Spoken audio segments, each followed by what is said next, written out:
Les nouvelles en détail. Le président Abdel Fattah el-Sisi a annoncé aujourd'hui la reprise de la navigation dans le canal de Suez avec le même niveau de compétence d'avant la crise du porte-conteneurs qui avait échoué au large du canal, voire meilleur.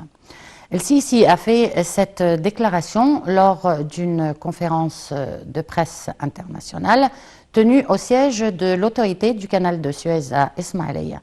En ce qui concerne le barrage de la Renaissance, le chef de l'État a averti que la région entourant l'Égypte connaîtrait une instabilité inimaginable si le barrage construit par l'Éthiopie sur le Nil menaçait une goutte d'eau égyptienne. Plus de détails avec Perihan Farouk. La navigation dans le canal de Suez a repris avec le même niveau de compétence d'avant la crise du porte-conteneurs échoué, voire meilleur. L'Égypte va se doter d'équipements adéquats afin d'éviter une répétition de l'incident ayant bloqué cette voie d'eau stratégique. C'est ce qu'a déclaré aujourd'hui le président Abdel Fattah el-Sisi lors d'une conférence de presse internationale tenue au siège de l'autorité du canal de Suez à Ismaïlia. Le chef de l'État a remercié toutes les parties ayant pris part à la remise à flot de l'Ever Given, une immense porte-conteneurs qui s'était retrouvée coincée en travers du canal le 23 mars, bloquant le trafic maritime pendant près d'une semaine.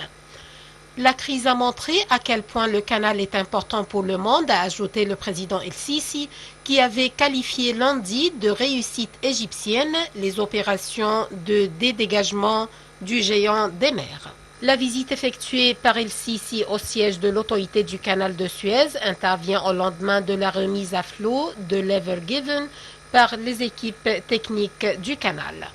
En ce qui concerne le barrage de la Renaissance, El-Sisi a déclaré que personne ne pouvait se permettre de prendre une goutte d'eau de l'Égypte, sinon la région connaîtrait une instabilité inimaginable. El-Sisi a souligné que la part des eaux du Nil revenant à l'Égypte était une ligne rouge.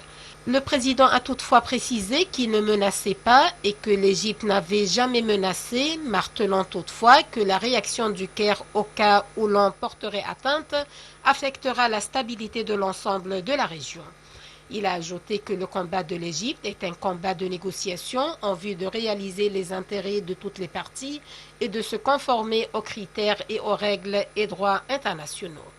El-Sisi a espéré parvenir à un accord contraignant concernant le remplissage et l'activation du barrage.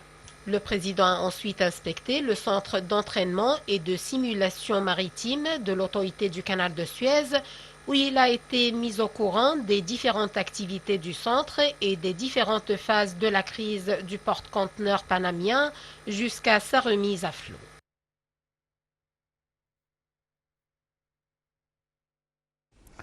Le creusement du canal de Suez de 1859 à 1869 était un défi technique et politique.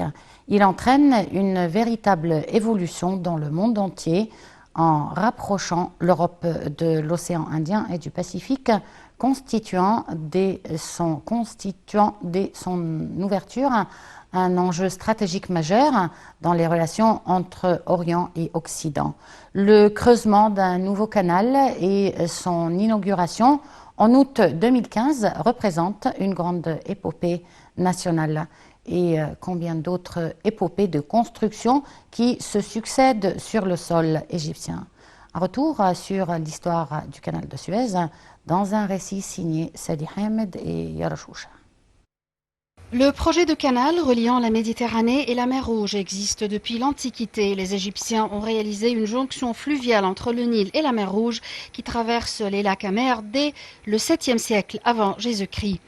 L'opération de creusement d'un nouveau canal et son inauguration en août 2015 représentent une grande épopée nationale qui s'ajoute au superbe dépôt d'épopées célèbres réalisé par le peuple égyptien. Le nouveau canal de Suez vient en tête des projets qui ont prouvé la capacité de l'homme égyptien à réaliser un énorme projet conformément à la date qui lui a été fixée en une seule année et en vertu d'un financement purement national à travers des certificats d'investissement évalués à 64 milliards de livres égyptiennes collectés en 8 jours.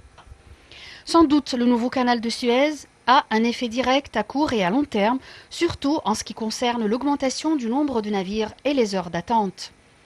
En général, on peut dire que l'importance du nouveau canal de Suez réside non seulement en son effet direct sur l'augmentation du nombre de navires transitant le canal, mais également en son rôle efficace dans la promotion du mouvement économique en général à travers une série de projets reliés au nouveau canal de Suez, à l'exemple de Sharq el-Tafri'a de Port Saïd, d'El Arish, d'El Tour, de Ain el-Soukhna, en plus d'un nombre d'activités prévues, à savoir l'assemblage des voitures et des électroniques, le raffinage du pétrole et les pétrochimies. Ce projet participera avec d'autres à l'habitation de millions d'Égyptiens dans la région du Canal et au Sinaï, et ces projets représentent dans leur ensemble un élément d'attraction aux investisseurs étrangers. En ce qui concerne le projet national de développement de l'axe du canal de Suez, il est étroitement lié au premier et vise essentiellement à amplifier les bénéfices, à retirer des énormes capacités du canal de Suez et à assurer de chances d'emploi et à transformer la région du canal en centre mondial de navigation maritime et de services logistiques, en grand centre industriel et en portail au commerce entre l'Orient et l'Occident. Quelques projets essentiels et prioritaires ont été déterminés, dont la création d'une grande zone industrielle à proximité du port de Ain el-Soukhna sur une superficie de 200 km² et d'une vallée technologique à Ismaïlia qui vise à assurer 1 million de chances d'emploi directes. Dans le cadre des démarches concernant le début d'exécution de ce projet, un décret républicain a été émis en août 2015 pour la création de la région économique du canal de Suez. Le décret a stipulé la considération de la région économique de nature spéciale.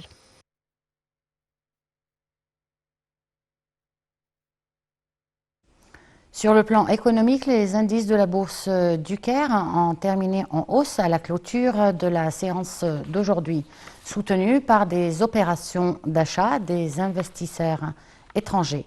Le capital des entreprises cotées en bourse a atteint 656 milliards de livres égyptiennes. L'indice principal, EGX 30, a gagné 0,01%, atteignant 10 740 points. L'indice secondaire, EGX 70, a bondi de 1,81% et l'indice EGX 100 a aussi gagné 1,37%. L'Égypte a condamné les attaques terroristes qui ont fait des dizaines de morts dans le nord-est du Mozambique.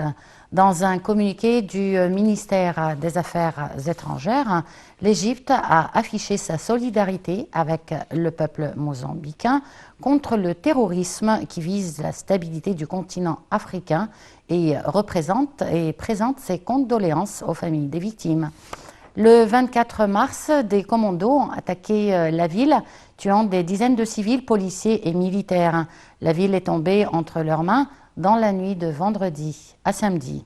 Le raid, minutieusement planifié et revendiqué ensuite par Daesh, a commencé peu après le débarquement d'une importante cargaison de nourriture dans la ville côtière la plus septentrionale, inaccessible par la route depuis des mois en raison de l'insécurité.